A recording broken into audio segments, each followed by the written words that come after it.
우리가 신앙생활을 하다 보면 우리의 생각과 하나님의 생각이 다를 때가 참 많이 있습니다. 좀 불경스러운 생각이지만 내가 하나님이라면 이렇게 할 텐데 싶을 때가 있죠. 가령 이런 거잖아요. 지금 코로나 때문에 힘들고 교회가 힘들고 사회로부터 지탄을 받기도 하고 그러잖아요. 내가 하나님이라면 교회는 코로나 안 걸리게 할 텐데, 성도들은 코로나 안 걸리게 할 텐데, 코로나 걸린 사람도 교회에 와서 예배드리며 낫게 할 텐데, 그러지 않습니까? 우리의 생각에서는 그럴 것 같죠. 또 우리의 생각하고 다른 것 중에 하나는 하나님이 우리의 생각만큼 말씀을 잘 안 하신다는 거죠. 우리는 하나님의 살아계심을 믿죠. 그렇기 때문에 하나님에 대한 기대가 있어요. 이러면 좋을 것 같은데, 가령 우리가 무언가 잘못된 선택을 하려고 할 때에 하나님이 개똥아 그것이 아니다 하고 하늘에서 딱 음성이 들려오면 얼마나 좋아요? 내가 이것을 선택하려고 하는데 개똥아 잠시 멈춰라, 그것이 아니다. 그러면 얼마나 좋아요? 근데 하나님은 그렇게 안 하시더라 이 말이에요. 이렇게는 아닐지라도 때로 우리가 하나님 앞에 궁금해서 하나님 이건 왜 그래요? 하나님 이건 어떻게 해요? 하고 우리가 물을 때에 하나님이 즉각 대답해 주시면 얼마나 좋겠어요. 우리 주성이가 내일 수술하잖아요. 하나님 주성이에게 왜 이런 일이 생겼어요? 그럼 하나님이 대답해 주시면 얼마나 좋아요. 하나님 주성이의 고난을 어디에 쓰시려고 어린 주성이에게 이렇게 힘든 일을 허락하셨어요? 그럼 하나님이 2차 하고 저차 하고 요차 해서 내가 앞으로 이 고난을 통해서 주성의 인생에 이런 일을 할 것이고 저런 일을 할 것이고 이렇게 갈 것이다 말씀해 주면 얼마나 좋아요. 그런데 하나님은 침묵하실 때가 많더라 하는 거죠. 좀 말씀 좀 잘 해주시면 좋을 텐데 침묵하시는 거죠. 본문에도 보면 침묵하시는 예수님의 모습이 그려져 있죠. 예수님을 잡아갔어요. 대제사장 가야바의 집으로 예수님을 끌고 갔어요. 거기서 종교재판이 벌어졌죠. 이미 답이 정해져 있는 재판이었어요. 그냥 형식적으로 재판의 절차를 거칠 뿐이죠. 예수를 죽이려고 그를 칠 증거를 찾음에 이렇게 되어 있습니다. 예수님을 죽이겠다고 답을 이미 다 정해놨어요. 거기에 합당한 증거를 찾고 있는 거죠. 이스라엘에는 이 재판을 할 때에 증거가 성립하려면 2명 이상의 증인이 있어야 되죠. 그러니까 이 눈치 빠른 거짓 증인들이 여기서 우리가 증언만 잘하면 한몫 단단히 잡겠다. 저 제사장이 우리에게 상을 주겠다 싶어서 수없이 많은 거짓 증인들이 나서기 시작한 거죠. 이들은 진실이냐 아니냐 중요하지 않아요. 이게 내게 이익이 되냐 이익이 되지 않느냐 이게 중요한 사람들이죠. 거기에서 이제 거짓말로 예수님에 대해서 거짓 증언을 한 겁니다. 그런데 그 증인들이 거짓말을 할 때 예수님이 아무 말씀도 하지 않으신 거예요.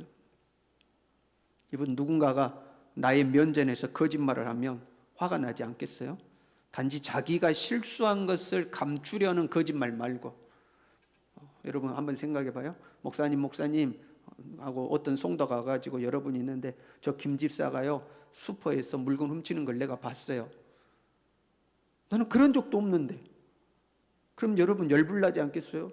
내가 언제 그랬냐? 하고 말하지 않겠어요? 지금 그런 상황이거든요. 예수님은 그런 것을 한 적이 없는데 거짓 증인들이 와가지고 저 예수가 저랬다고 예수님 보는 앞에서 거짓말하고 있는 거예요. 그런데 예수님은 아무 말씀이 없는 거죠. 그러다가 어떤 2사람이 와서 이렇게 증언했어요. 저 예수가 말하기를 내가 하나님의 성전을 헐고 사흘 동안에 지을 수 있다 하더라 하고 이제 증언을 한 겁니다. 이스라엘은 성전에 대한 경외심이 있죠. 성전은 하나님의 집이고 그 성전 자체가 하나님을 상징하고 있죠. 그러니까 성전을 헐라 하는 것은 신성 모독죄에 해당하는 겁니다. 하나님의 성전을 헐어 하나님의 집을 헐어 신성 모독죄죠. 이스라엘은 거기에다가 신정 통치죠. 하나님의 통치를 받는 나라 아니에요? 그런 그 이스라엘에게 있어서 종교와 정치의 중심이 성전이죠. 그런데 그 성전을 짓고 새로 짓겠다 하는 것은 지금의 나라를 폐하고 새 나라를 만들겠다는 의미가 됩니다. 반역죄가 성립되는 거죠. 예수님을 신성모독죄와 반역죄로 엮을 수 있는 아주 좋은 구실이 되는 겁니다. 그런데 사실 이 말씀은 예수님이 안 한 게 아니고 하신 말씀이었어요. 요한복음 2장에 보면 예수님께서 예루살렘에 입성하시고 성전을 정화하신 후에 유대인들이 물어요. 네가 무슨 권세로 이런 일을 하느냐? 우리에게 표적을 보여달라 했더니 예수님께서 너희는 이 성전을 헐라 내가 사흘 만에 다시 일으키리라 하고 말씀하십니다. 그런데 사실 그때는 아무 문제가 되지 않았어요. 그 유대인들이 그 말을 듣고 뭐라고 그러냐? 야, 이거는 신성모독이다, 이거는 반역되다, 이런 말을 한 게 아니고 이 성전을 46년 동안에 거쳐서 지었는데 네가 어떻게 사흘 만에 짓는단 말이냐고 끝난 사건이었습니다. 그렇다면 지금 이 증인들이 와가지고 예수님을 신성모독이요 반역죄로 잡아 넣으려고 할 때 예수님은 해명을 해야 되는 거죠. 야, 내 그 말을 모든 사람이 있는 데서 다 했다. 그리고 그 당시에는 그 말이 아무 문제도 되지 않는 말이었다. 근데 이제 와서 왜 그러냐? 하고 예수님이 해명을 해야 되지 않겠습니까? 근데 아무 말씀도 안 하는 거예요. 그리고 그 당시에 예수님은 이 말씀을 다른 의미로 말씀하셨죠. 예수는 성전된 자기 육체를 가르쳐 말씀하신 것이니라. 죽었다가 사흘 만에 살아날 것을 말씀하시는 말이었어요. 그럼 예수님도 설명을 해야 되겠죠. 성전을 헐라는 것은 실제로 이 건물을 헐라는 말이 아니었다. 그것은 내 육체를 상징하는 것이었다 하면서 예수님이 설명을 해 주셔야 되는데 예수님은 침묵하셨어요. 오히려 거짓 증인들을 내세운 대제사장이 답답해서 예수님에게 물어봤어요. 야, 네 아무 대답도 안 하냐? 이들이 말하는 증언이 어떠냐? 좀 말 좀 해봐라 하고 이야기했는데도 예수님은 아무 말씀도 안 하고 침묵만 하고 계신 겁니다. 왜 예수님은 침묵하시는가 하는 거죠. 여러분, 우리가 살다 보면요, 말로서 다 말할 수 없는 것들이 있죠. 말로서 다 말할 수 없는 것이 있어요. 말할 수 없는 사실도 있고 설명할 수 없는 것도 있고 그냥 그렇게 되어야만 하는 일들도 있어요.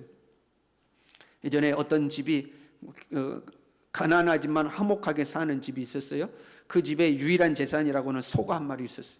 그래서 아버지가 이 소를 얼마나 애지중지하는지 몰라요. 아침에 일어나서 소 털을 씻겨주고 여물 먹이고 그렇게 애지중지했어요. 그 막내 아들도 아버지와 함께 이 소를 같이 키우면서 아버지가 이 소를 얼마나 아끼는 줄 알고 자기도 이 소를 너무너무 좋아했어요. 그런데 어느 날 그 집의 큰아들이 학교에서 싸움이 나가지고 한 아이하고 싸움이 붙어가지고 한 아이를 두들겨 팬 거예요. 그런데 안타깝게도 그 두들겨 맞은 집이 부잣집이었고 권세 있는 집이었어요. 그러니까 그 집에서 그냥 온갖 그냥 말도 안 되는 소리로 그냥 엮어가지고 너가 아들 이제 학교도 못 다니게 만들 것이다.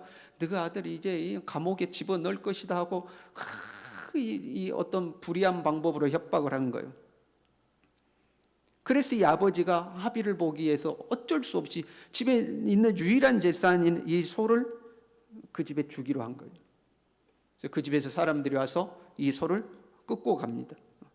그 애지중지하던 소를 끄고 갈 때에 막내 아들이 그 모습을 보고 아버지 아버지하고 부른 거예요. 아버지 우리 소를 가지고 가요. 아버지 어떻게 해봐야 하고 막 소리를 지르는데 아버지는 아무 말씀이 없는 거죠. 아무 말을 할 수가 없는 거죠. 불의한 상황이고 억울한 상황이지만 아무 말을 할 수가 없는 경우가 있는 거죠. 예수님은 그렇게 되어야 하기 때문에 지금 억울하고 거짓으로 예수님을 모함하고 있지만 일이 그렇게 되어야 하기 때문에 침묵하고 계신 거예요. 예수님이 죽어야 하기 때문이죠. 그러나 예수님께서 지금 거짓 증인들에게 침묵하는 것보다 더 큰 침묵은 사실 예수님 스스로에게 침묵하고 계셔요. 예수님은 참 사람이시죠. 하나님이시며 동시에 사람이셔요. 그래서 사람의 감정을 다 가지고 계시죠. 십자가를 앞두고 예수님은 심히 고민하고 슬퍼하셨어요. 하나님 앞에 간절히 기도하셨어요. 이 잔이 내게서 옮겨질 수 있거든 그렇게 해달라고 하나님 앞에 간절히 기도했어요. 그 예수님의 기도에 하나님은 침묵하셨어요. 왜? 그렇게 되어야 하기 때문에 침묵한 거예요. 하나님도 그런 거예요. 아무리 예수님이 부르짖어도 그 일이 그렇게 되어야 하기 때문에 하나님도 침묵하셨어요. 하나님의 침묵 앞에 예수님은 마음을 정하셨죠. 마음을 정하셨어요. 하나님의 뜻을 따르기로 마음을 정하셨습니다. 예수님이 그 거짓 증인들이 예수님의 면전에서 거짓말할 때 예수님이 어떤 마음이셨을까요? 사람의 마음을 가지고 십자가 앞에 두려웠고 근심하셨고 슬퍼하셨던 그 사람의 감정을 가지고 있는 예수님인데, 거짓 증인들이 면전에서 거짓말할 때 예수님의 마음은 어땠을까요? 자기들 마음대로 사실을 애곡해서 예수님을 모함할 때 예수님의 마음이 어땠을까요? 나중에 보면 예수님에게 욕하고 침뱉고 예수님을 때리거든요. 그때 예수님의 마음이 어땠을까요? 예수님의 마음속에 이것들 봐, 내가 한번 보여줘? 내가 어떤 사람인지 한번 보여줘? 여러분, 혹시 그런 마음 예수님에게 있지 않았을까요? 억울한 마음이 있지 않았을까요? 분한 마음이 있지 않았을까요? 그럼에도 불구하고 예수님은 침묵하셨어요. 왜냐하면요, 여러분, 우리 그런 경우 있잖아요.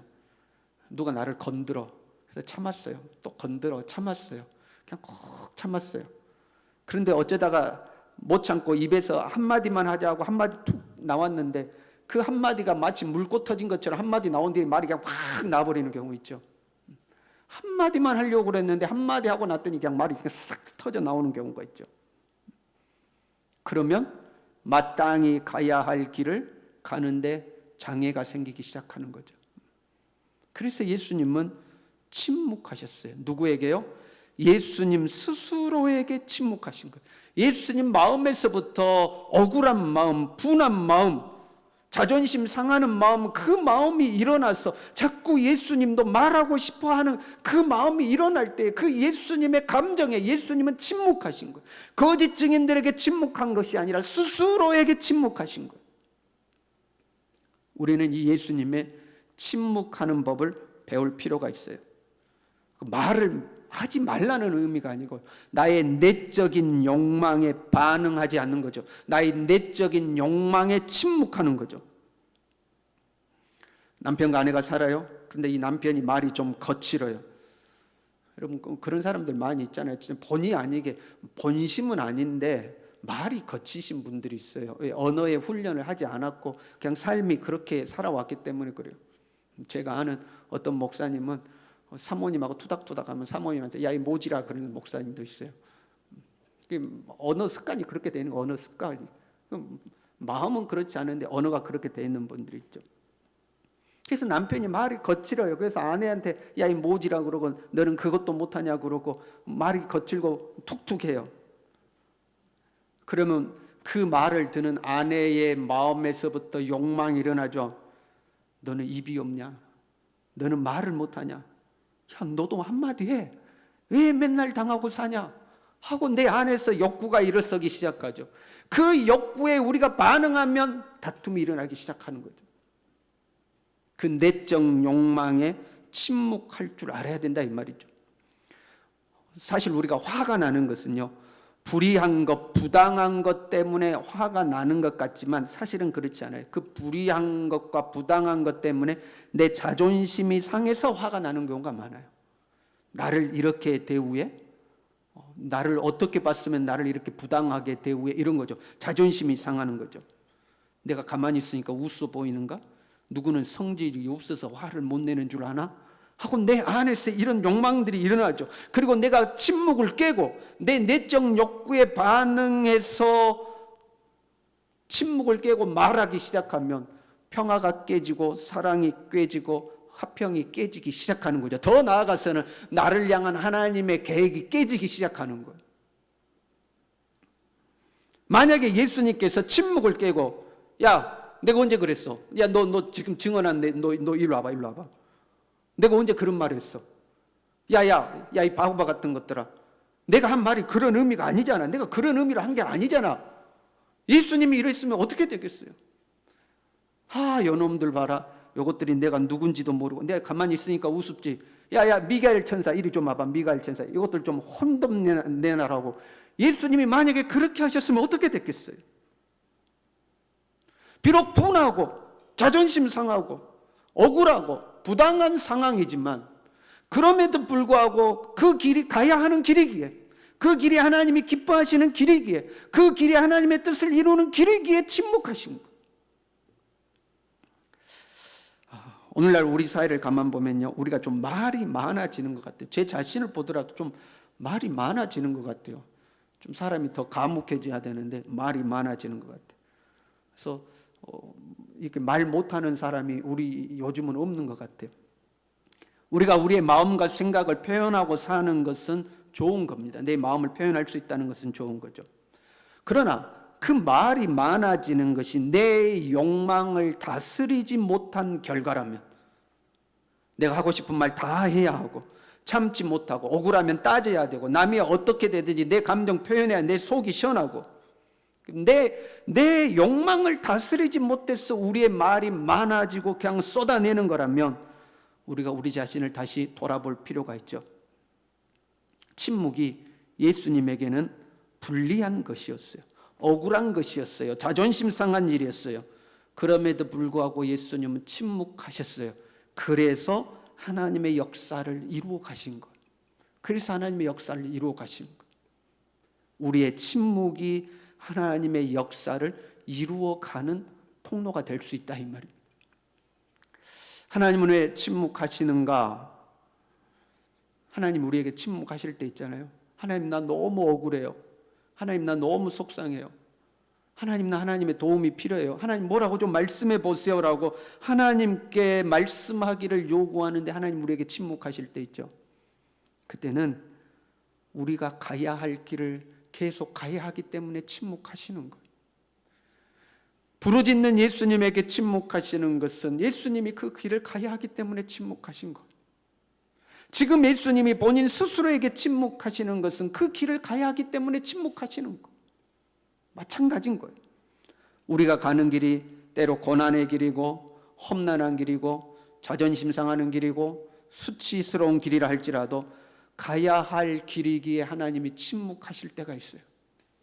그러면 우리도 침묵하고 주님의 그 침묵을 뒤따라 우리도 한 걸음 한 걸음 나아가는 겁니다. 그러면 우리를 통해서 하나님의 역사가 이루어질 줄로 믿습니다. 예수 그리스도가 고난의 길로 침묵하며 들어섰지만 결국 사망 권세를 이기시고 부활하시고 승천하셔서 하나님 보좌 우편에 앉으셨던 것처럼 우리의 침묵 가운데 하나님의 은혜가, 하나님의 섭리가, 하나님의 축복이 찾아올 줄로 믿습니다. 다 같이 기도하겠습니다.